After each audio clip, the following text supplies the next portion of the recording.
Assalamualaikum warahmatullahi wabarakatuh. Selamat pagi anak-anak. Apa kabarnya? Semoga kalian semua dalam keadaan sehat walafiat ya. Tetap di rumah ya nak, jaga protokol kesehatan. Jangan ke rumah dulu kalau tidak penting. Tapi jika harus, maka gunakan masker dan sering cuci tangan. Gitu ya nak. Nah, masuk pelajaran PKN. Jika minggu lalu kita belajar tentang arti dan makna dari Pancasila, hari ini kita akan belajar makna Pancasila sebagai dasar negara dan pandangan hidup. Nah, dalam materi kali ini kita akan mempelajari 3 materi. Yang pertama yaitu Pancasila sebagai dasar negara, Pancasila sebagai pandangan hidup, dan yang ketiga arti Pancasila sebagai dasar negara dan pandangan hidup. Untuk yang pertama, Pancasila sebagai dasar negara. Semua warga di dunia haruslah memiliki dasar atau fondasi negara.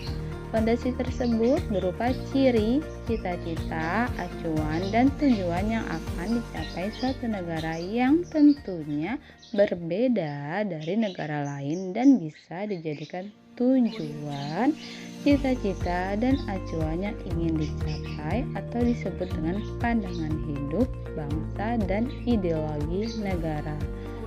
Dalam pembukaan Undang-Undang Dasar Negara Republik Indonesia tahun 1945, alinea keempat dinyatakan secara jelas rumusan Pancasila sebagai dasar negara Indonesia yang berbunyi, maka disusunlah kemerdekaan kebangsaan Indonesia itu dalam suatu Undang-Undang Dasar Negara Indonesia yang terbentuk dalam suatu susunan negara Indonesia yang berkedaulatan rakyat dengan berdasar kepada ketuhanan yang Maha Esa, kemanusiaan yang adil dan beradab, persatuan Indonesia, kerajaatannya dipimpin oleh hikmat kebijaksanaan dalam permusyawaratan perwakilan, serta dengan mewujudkan keadilan sosial bagi seluruh rakyat Indonesia.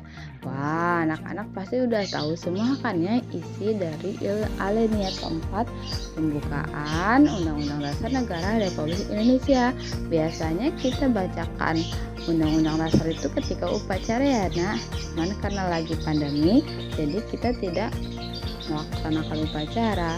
Semoga pandemi ini segera berakhir sehingga kita bisa mendengarkan kembali Undang-Undang Dasar Negara kita di setiap hari Senin. Yuk lanjut lagi ya. Pancasila disebut juga sebagai dasar falsafah negara atau filosofis Grandeslag dan ideologi negara Statidi. Dalam hal ini, Pancasila berfungsi sebagai dasar mengatur penyelenggaraan pemerintahan negara, sehingga setiap materi muatan peraturan perundang-undangan tidak boleh bertentangan dengan nilai-nilai yang terkandung dalam Pancasila. Jadi, setiap peraturan undang-undang harus didasarkan pada Pancasila.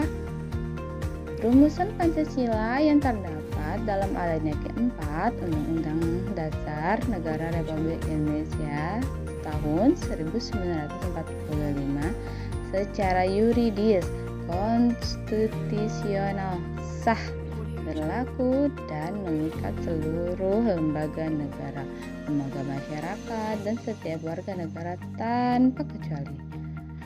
Rumusan lengkap sila dalam Pancasila telah dimuat dalam Instruksi Presiden atau biasa disebut Inpres RI nomor 12 tahun 1968 tanggal 13 April tahun 1968 tentang tata urutan dan pengurusan dalam penulisan atau pembacaan atau pengucapan sila-sila Pancasila. Nah, jadi ada di Inpres ya nak, tentang tata urutan dan rumusan penulisan, pembacaan, pengucapan sila-sila Pancasila. Ingat ya nak, Inpres RI nomor 12 tahun 1968. Sebagaimana tercantum dalam pembukaan Undang-Undang Dasar Negara Republik Indonesia tahun 1945. Next ya.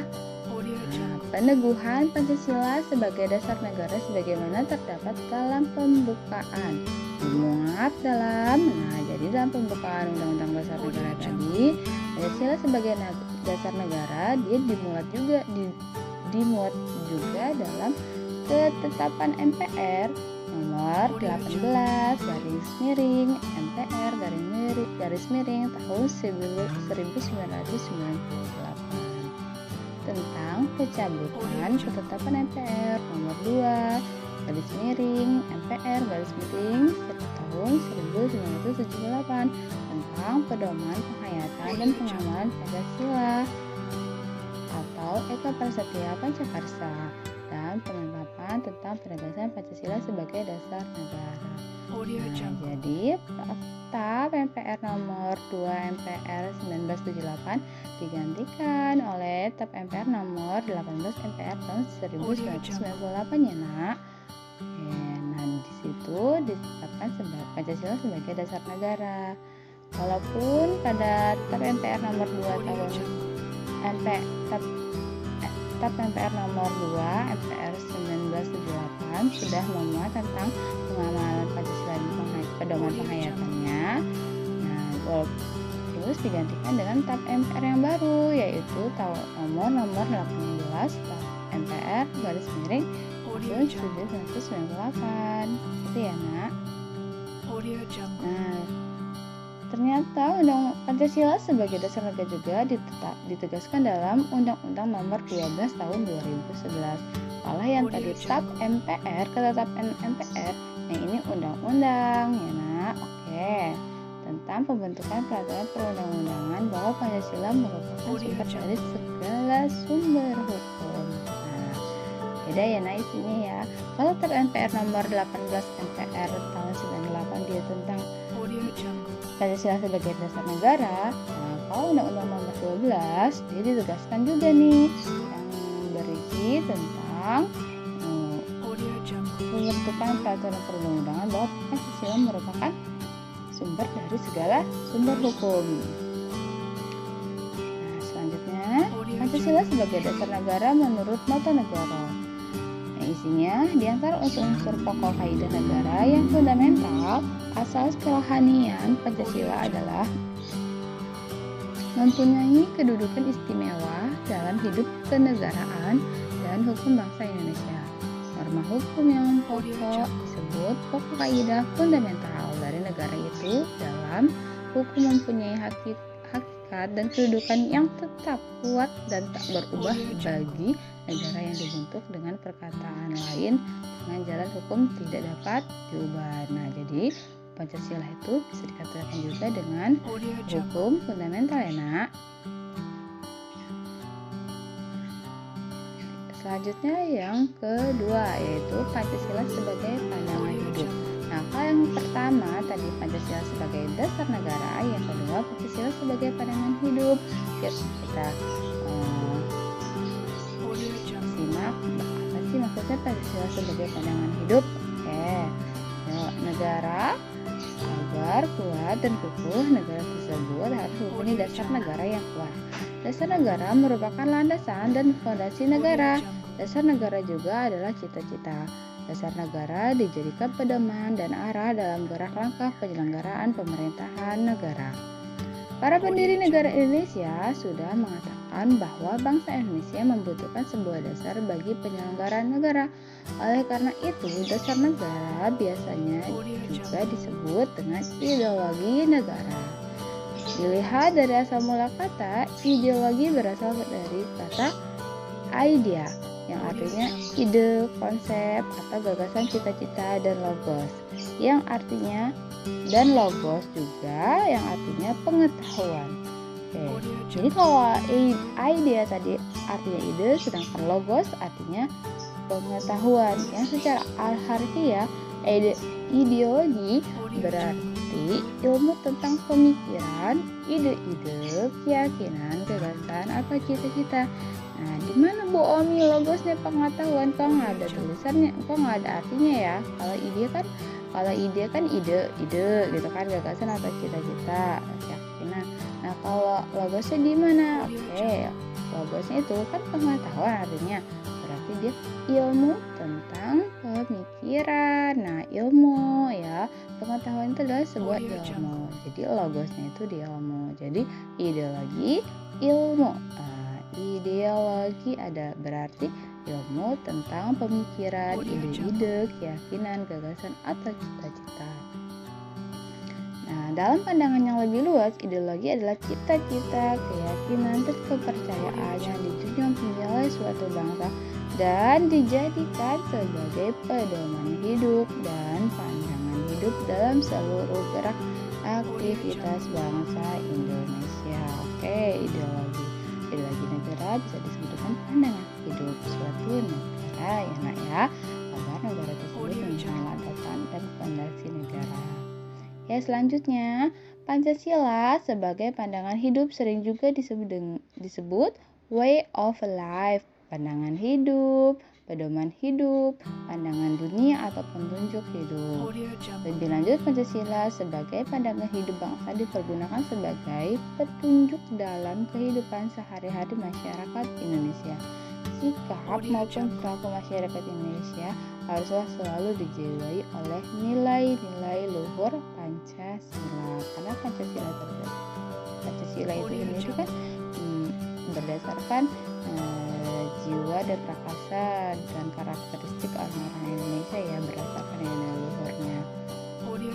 Selanjutnya, pandangan hidup bagi suatu bangsa merupakan hal yang sangat penting dalam menjaga kelangsungan dan kelestarian bangsa. Hal ini didasari oleh pendiri negara seperti dapat kita buktikan pada pidato Muhammad Yamin dalam sidang BPUPKI pertama. Dalam sidang BPUPKI, Muhammad Yamin pada tanggal 29 Mei 1945 menyatakan rakyat Indonesia mesti mendapat dasar negara yang berasal dari peradaban kebangsaan Indonesia. Orang timur pulang juga kebudayaan timurnya. Kita tidak berniat lalu akan meniru suatu susunan tata negara negeri luaran. Kita bangsa Indonesia masuk yang beradab dan kebudayaan kita beribu-ribu tahun umurnya.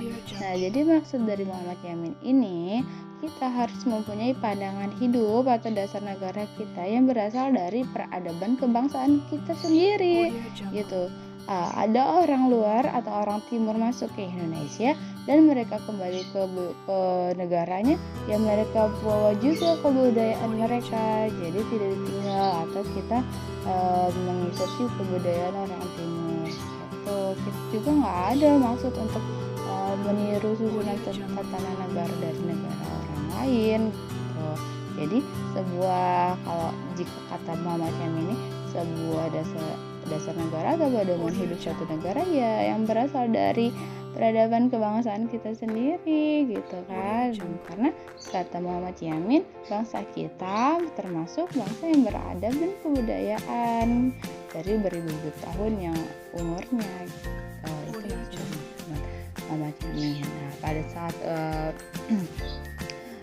Muhammad Yamin ini mengungkapkan pendapatnya, ya Pancasila itulah isi dari Pancasila, kalau bisa ya dari berasal dari peradaban kebangsaan Indonesia kita sendiri gitu ya, dari dalam Indonesia sendiri, kepribadian kita, orang-orang kita, keramahan kita gitu ya nak ya. Ya, selanjutnya, para pendiri negara mempunyai pemikiran bahwa pandangan hidup bangsa harus sesuai dengan ciri khas bangsa Indonesia dan diambil dari kepribadian bangsa yang tertinggi. Nah, itu kan benar kan? Disepakatinya Pancasila sebagai pandangan hidup bangsa Indonesia telah melalui serangkaian proses yang panjang dan pemikiran yang mendalam. Nah, jadi dalam pembentukan Pancasilanya ternyata proses sangat panjang, dan dalam mencetuskan lima sila dalam Pancasila itu ternyata ada prosesnya, jadi tidak sembarangan kata-kata yang dipilih. Nah, dari kelima sila tersebut, Pancasila dijadikan dasar dan motivasi dalam sikap, tingkah laku, dan perbuatan dalam hidup bermasyarakat, berbangsa, dan bernegara. Pancasila dijadikan dasar untuk mencapai tujuan negara sebagaimana yang tercantum dalam pembukaan Undang-Undang Dasar Negara Republik Indonesia tahun 1945. Nah, itu gitu. Nah, jadi begitu Pancasila sebagai dasar negara, yang kedua Pancasila sebagai pandangan hidup. Yang ketiga, arti penting Pancasila sebagai dasar negara dan pandangan hidup. Nah, ini artinya nih, Pancasila sebagai dasar negara dan pandangan hidup. Semua sila dari Pancasila tidak dapat dilaksanakan secara terpisah-pisah karena Pancasila merupakan satu kesatuan yang utuh dan saling berkaitan. Dalam pelaksanaannya, sila ke-1 Pancasila melandasi sila kedua, selanjutnya ketiga, keempat, dan kelima. Gitu ya. Sila kedua dilandasi sila pertama, melandasi sila ketiga, keempat, dan kelima. Sila ketiga dilandasi sila pertama dan kedua, serta melandasi sila keempat dan kelima, dan seterusnya. Begitu. Jadi sila ketiga dilandasi sila kedua ke-1, terus melandasi sila keempat. Jadi mereka saling berkaitan isinya. Sejak disahkan secara konstitusional pada tanggal 18 Agustus 1945, secara sah Pancasila ditetapkan sebagai dasar negara pada tanggal 18 Agustus 1945. Pancasila dapat dikatakan sebagai dasar negara, pandangan hidup, ideologi negara, dan ligatur atau pemersatu dalam kehidupan kebangsaan dan kenegaraan Indonesia. Dengan kedudukan Pancasila sebagai dasar negara dan pandangan hidup, maka Pancasila wajib dilaksanakan oleh seluruh rakyat Indonesia. Pancasila harus dilaksanakan secara utuh dan konsekuen. Sebagai norma hukum, Pancasila juga mempunyai sifat imperatif atau memaksa. Artinya mengikat dan memaksa setiap warga negara untuk tunduk kepada Pancasila. Siapa saja yang melakukan pelanggaran harus ditindak sesuai hukum yang berlaku di Indonesia, serta bagi pelanggar dikenakan sanksi-sanksi hukum. Oke. Nah, selanjutnya silakan kalian kerjakan latihan soal berikut ya. Nah, oke, terus di buku latihan PKN kalian, kemudian jawab dan kirimkan ke Google Classroom kalian. Jangan sampai salah kelas ya. Nah, untuk yang sudah salah kelas boleh keluar dan masuk sesuai dengan kelasnya. Oke, gua akhiri, semoga kalian dapat mengerti Pancasila sebagai dasar negara, Pancasila sebagai pandangan hidup, dan arti penting Pancasila sebagai dasar negara. Kami akhiri. Assalamualaikum warahmatullahi wabarakatuh.